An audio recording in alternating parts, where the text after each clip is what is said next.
Semuanya, ini hari pertama di Hotel MMC kamar 412. Isolasi mandiri karena saya OTG dan ada tipes, jadi kayaknya mesti istirahat lebih tenang di sini. Bisa zikir-zikir, bisa makan yang banyak. Salam sehat semuanya. Sehat semua nah? Assalamualaikum. Pagi ini kita mulai sarapan dengan jus, susu, lontong sayur, puding, yogurt, buah, obat-obatan, madu. Semua peralatannya yang dipakai sekali buang. Selamat pagi semuanya. Salam sehat ya.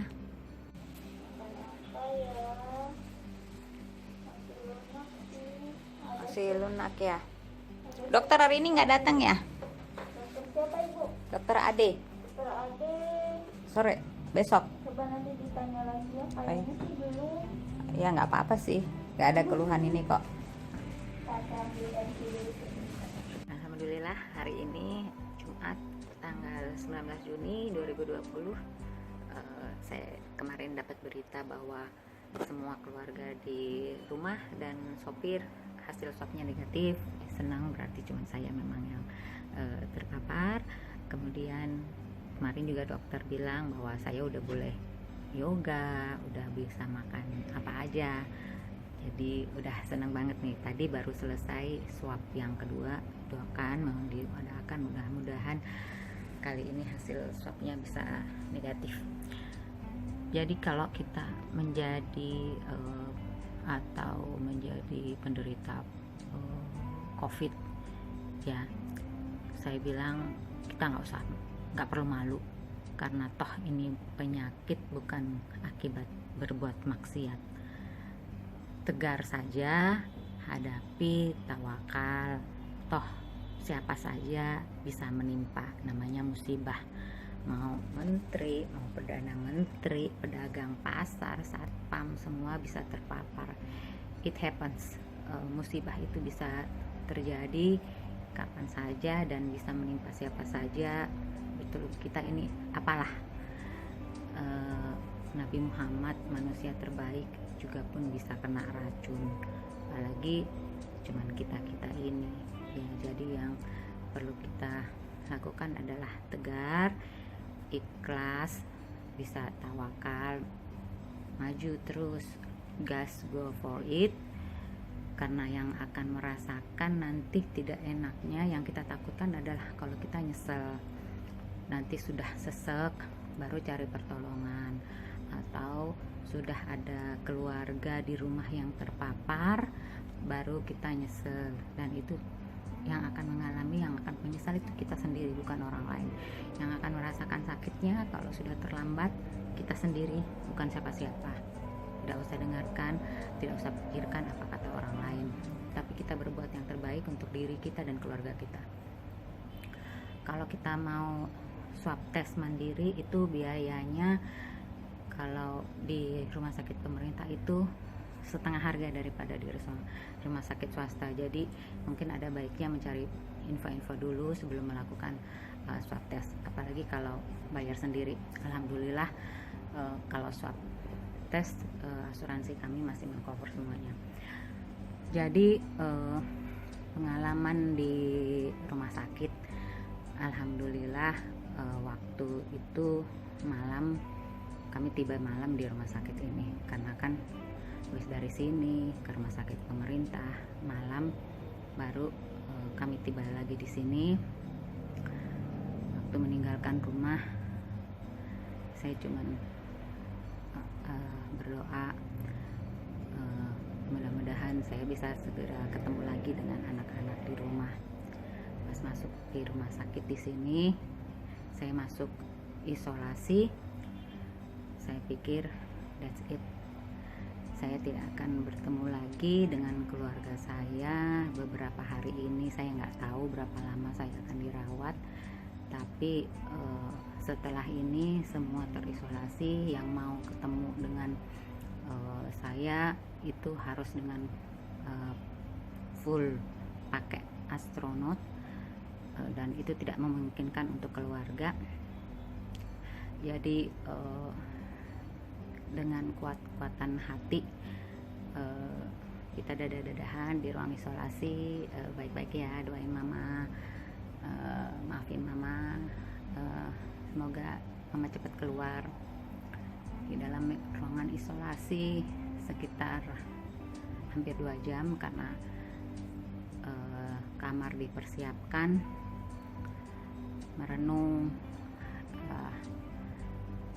Saya akan sendirian, semuanya akan saya lakukan sendiri sekarang. Terus untungnya waktu itu kita jam 12 malam baru ke kamar, jadi ruangan di rumah sakit udah kosong, udah nggak ada yang lihat. Kan nggak enak juga, kasihan rumah sakitnya melihat ada orang. Karena saya masih baik-baik saja, saya nggak perlu pakai tempat tidur, jadi saya pakai kursi roda. Tapi di belakang yang nonton pakai full APD, di belakang ada juga yang pakai full APD, nyemprot semua bekas perjalanan kami, jadi kita ikutin sambil semprot dari belakang. Lucu. Terus sampai di ruangan diterangkan oleh perawat, ibu, sekarang ibu sendiri di sini, nggak boleh ditengok. Perawat juga hanya masuk pada jam-jam yang tertentu, disampaikan jamnya. Dokter juga visit jam tertentu, itu juga tidak tiap hari dan bisa pakai video call aja untuk memantau. Semuanya ibu harus lakukan sendiri.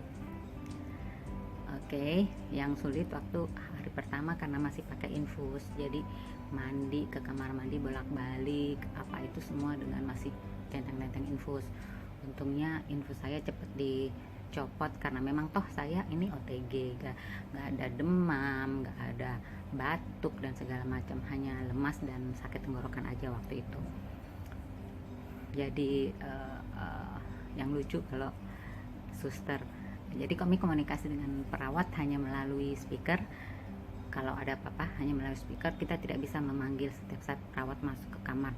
Betul-betul mereka hanya masuk untuk mengantarkan makanan dan memeriksa, cek suhu badan, segala macam lah, tensi, itu aja, itu jam-jam tertentu aja. Selebihnya mereka tidak akan masuk. Dan petugas kebersihan datang juga sekali sehari, dan dekat tadi ya, hanya dia sendirian yang bertugas selama masa COVID ini. Kasihan juga, saya tidak bisa kasih tip ke dia karena saya tidak mau dia terpapar. Jadi barang makanan yang berlebih juga tidak kita berikan. Makanya saya larang teman-teman untuk kirim makanan, karena apapun barang-barang di sini itu pasti dibuang. Kita nggak mau ada yang terpapar karena ngasih makanan atau ngasih tips dan sebagainya.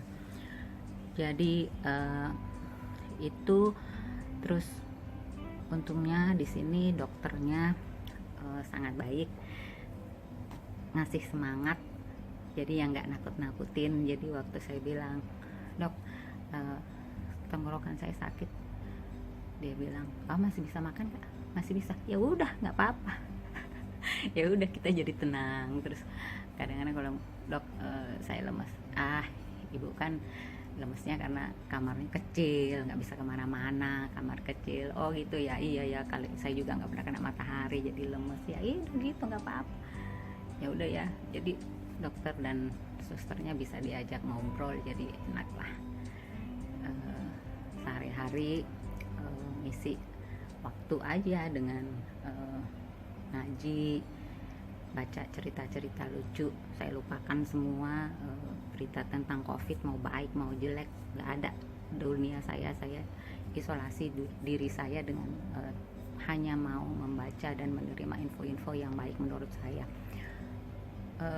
Terus makanan, suplemen, dan selama ini saya terus kontrol, konsultasi juga dengan, alhamdulillah ada sahabat-sahabat saya yang baik, Dok Chan Ami dan Dr. Toto Pratista dan Yudi Sinse saya. Kita selalu komunikasi lewat WA, dan makanan suplemen datang terus. Alhamdulillah, terima kasih Kakak Mus, Bu Elvi, Bu Mida, Buti, Safwan, Pak Tono, siapa lagi, Titin, semua yang mengirimkan suplemen supaya ya alhamdulillah orang baik banyak yang sayang. Kebetulan memang pada saat ini juga kami juga memang mencoba untuk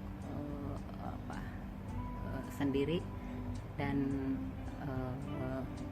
semuanya alhamdulillah berjalan lancar, dan saya sampaikan bahwa semangat sehat itu kita yang pilih, kita yang mau merasa sakit atau kita yang mau merasa sehat. Demikian. Assalamualaikum.